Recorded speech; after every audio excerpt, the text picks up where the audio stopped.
নমস্কার বন্ধুরা, তিয়াশাস রেসিপিতে সকলকে স্বাগত জানাই। আজ আমি আপনাদের সঙ্গে একটা নিরামিষ খিচুড়ির রেসিপি শেয়ার করতে এসেছি।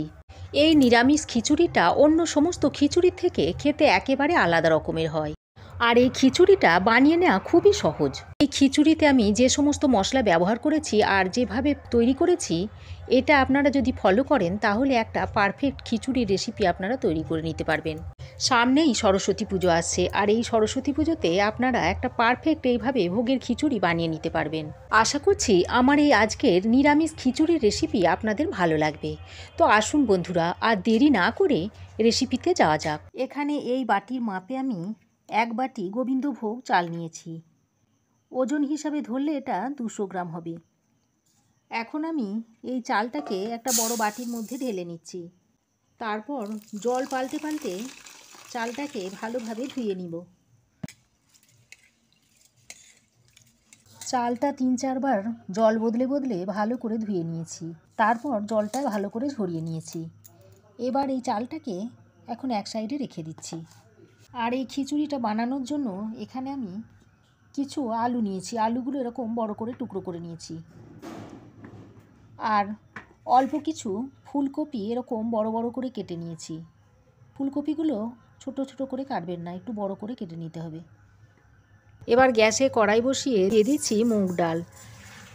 এই খিচুড়িটা বানাতে যতটা পরিমাণ চাল লাগবে ঠিক ততটাই মুগের ডাল এখানে দিতে হবে। আমি 200 গ্রাম চাল নিয়েছি আর 200 গ্রাম মুগের ডাল নিয়েছি। এবার মুগের ডালটাকে শুকনো অবস্থায় ভালোভাবে ভেজে নিতে হবে। কড়াইয়ে মুগের ডালটা দিয়ে নেড়ে চেড়ে মুগের ডালটাকে হালকা করে ভেজে নিতে হবে। আর এইভাবে ভাজতে ভাজতে মুগের ডালটা থেকে দেখবেন সুন্দর একটা গন্ধ ছাড়তে শুরু করবে। সেই পর্যায়ে ডালটাকে নামিয়ে নেবেন। দেখুন মুগের ডালটা হালকা সোনালি করে ভেজে নিয়েছি। এবার এই ডালটা নামিয়ে নিচ্ছি।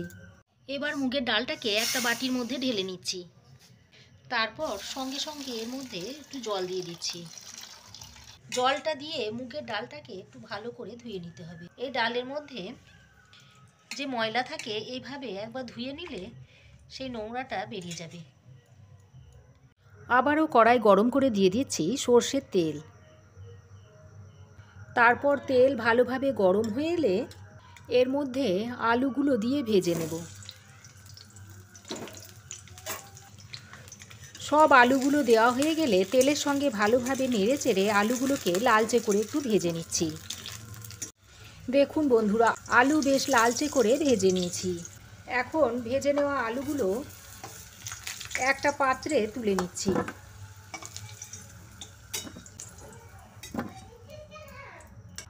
এবার আলু ভেজে তুলে নেওয়ার পর এই তেলের মধ্যে ফুলকপিগুলো দিয়েও ভেজে নিচ্ছি।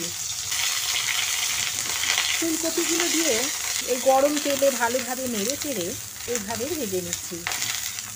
ফুলকপিগুলোকে একটু সোনালি করে ভেজে নেব।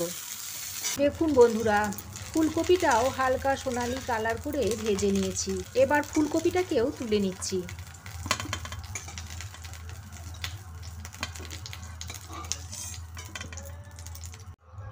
আলু ফুলকপি ভেজে তুলে নেওয়ার পর ওই কড়াইয়ের মধ্যে আরও 1 চামচ মতো সর্ষের তেল দিয়ে দিচ্ছি।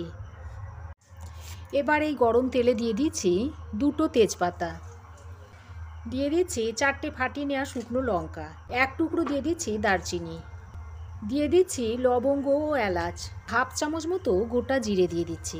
তারপর ফোড়নটাকে কয়েক সেকেন্ড ভেজে নিচ্ছি। ফোড়ন কয়েক সেকেন্ড ভেজে নিয়ে এর মধ্যে দিয়ে দিচ্ছি থেতো করা আদা ও কাঁচা লঙ্কা। এবার আদা ও কাঁচা লঙ্কাটা দিয়ে বেশ ভালো করে ভেজে নিচ্ছি। আদা কাঁচা লঙ্কা ভালোভাবে ভাজা হয়ে গেলে এর মধ্যে দিয়ে দিচ্ছি 2টো টমেটো কুচোনো। এবার টমেটোটা দিয়ে মশলার সঙ্গে ভালোভাবে মিশিয়ে নিচ্ছি। টমেটো যতক্ষণ না নরম হয়ে আসছে এভাবে একটু নাড়াচাড়া করে ভেজে নিতে হবে।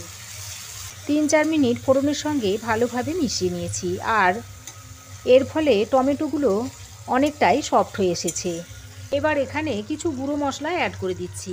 দিয়ে দিচ্ছি 1/2 চামচ হলুদ গুঁড়ো, 1/2 চামচ দিয়ে দিচ্ছি জিরে গুঁড়ো, 1/2 চামচ দিয়ে দিচ্ছি ধনে গুঁড়ো, ভোগের খিচুড়িতে যেহেতু লঙ্কা গুঁড়ো দেওয়া হয় না, তাই আমি লঙ্কা গুঁড়োটা এখানে দিলাম না। এবার মশলাগুলো দিয়ে টমেটোর সঙ্গে ভালো করে নেড়ে চেড়ে মিশিয়ে নিচ্ছি। তারপর এর মধ্যে অল্প করে জল দিয়ে 7 থেকে 8 মিনিট মশলাটাকে ভালোভাবে কষিয়ে নিতে হবে। মশলা যত বেশি ভালো করে কষাবেন, খিচুড়ির টেস্ট কিন্তু তত বাড়বে। দেখুন বন্ধুরা, বারে বারে জল দিয়ে প্রায় 7-8 মিনিট সময় ধরে মশলাটাকে খুব ভালোভাবে কষিয়ে নিয়েছি। আর মশলা থেকে দেখুন তেল ছাড়তেও শুরু করেছে। এবার এই পর্যায়ে ধুয়ে জল ঝরানো গোবিন্দভোগ চালটা এর মধ্যে দিয়ে দিচ্ছি। ভেজে ধুয়ে রাখা মুগের ডালটাকেও দিয়ে দিচ্ছি। মুগের ডালটাও আমি জল ঝরিয়ে রেখে দিয়েছিলাম। তারপর গ্যাসের ফ্লেমটাকে লোতে করে ডাল ও চালটাকে মশলার সঙ্গে ভালোভাবে মিশিয়ে নিচ্ছি। ডালটা আমি যেহেতু ভেজে নিয়েছিলাম, তাই চালটা কিন্তু কাঁচাই দিয়েছি। 2 থেকে 3 মিনিট মতো একটু ভেজে নিচ্ছি। প্রায় 2-3 মিনিট মতো চাল ও ডালটাকে মশলার সঙ্গে ভেজে নিয়েছি। এবার এ পর্যায়ে ভেজে রাখা আলুগুলো দিয়ে দিচ্ছি। আলুগুলো দিয়ে চাল ও ডালের সঙ্গে ভালোভাবে মিশিয়ে নিচ্ছি। আলু যেহেতু সেদ্ধ হতে একটু সময় লাগবে, তাই চালের সঙ্গে আলুটাকে দিয়ে দিলাম। আর ফুলকপিটাকে পরে আমি দেব। দেখুন আলু দিয়েও চালের সঙ্গে ভালোভাবে মিশিয়ে নিয়েছি। এবার এ পর্যায়ে পরিমাণ মতো জল দিয়ে দিচ্ছি। তবে আপনারা যে যেমন খিচুড়ি খেতে ভালোবাসেন সেই অনুযায়ী জলটা দিয়ে নেবেন। কেউ হয়তো পাতলা খিচুড়ি খেতে ভালোবাসেন, আবার কেউ হয়তো ঘন খিচুড়ি খেতে ভালোবাসেন। তবে আপনারা আপনাদের প্রয়োজন মতো জলটা দিয়ে নেবেন। এবার জলটা দিয়ে সব কিছু ভালোভাবে মিশিয়ে নিচ্ছি। এ সময় গ্যাসের ফ্লেমটাকে আমি বাড়িয়ে দিয়েছি। জলের সঙ্গে চাল, ডাল ও আলু খুব ভালোভাবে মিশিয়ে নিয়েছি। জল দিয়ে মিশিয়ে নেওয়ার পর খিচুড়ি দেখুন ফুটতে শুরু করেছে। এবার এই পর্যায়ে আমি স্বাদ মতো নুন দিয়ে দিচ্ছি। তারপর নুনটা দিয়ে খিচুড়ির সঙ্গে ভালোভাবে মিশিয়ে নিচ্ছি। নুন দিয়ে খিচুড়ির সঙ্গে ভালোভাবে মিশিয়ে নেওয়ার পর ঢাকা দিয়ে 10 থেকে 15 মিনিট মতো এইভাবে ঢাকা দিয়ে রান্না করে নেব। দেখুন বন্ধুরা, 10 মিনিট পর আমি ঢাকাটা খুলে নিয়েছি। তারপর খিচুড়িটাকে এইভাবে আরও একবার নেড়েচেড়ে নিচ্ছি। ঢাকা দিয়ে যখন 10 মিনিট রান্না করেছি, তখন মাঝে মাঝে ঢাকাটা খুলে আমি নেড়ে দিয়েছিলাম, তা না হলে খিচুড়িটা নিচেই লেগে যাবে। এবার আমি ভেজে নেওয়া ফুলকপিগুলোর মধ্যে দিয়ে দিচ্ছি। আর কিছু মটরশুঁটি এই খিচুড়ির মধ্যে দিয়ে দিচ্ছি। তারপর ফুলকপি আর মটরশুঁটিগুলো দিয়ে খিচুড়ির সঙ্গে আরও একবার ভালোভাবে মিশিয়ে নিচ্ছি। এইভাবে মিশিয়ে নিয়ে আবারও ঢাকা দিয়ে 7 থেকে 8 মিনিট এইভাবে রান্না করে নেব। আরও 7-8 মিনিট ঢাকা দিয়ে আমি খিচুড়িটাকে রান্না করে নিয়েছি। খিচুড়ি এখন প্রায় হয়েই এসেছে।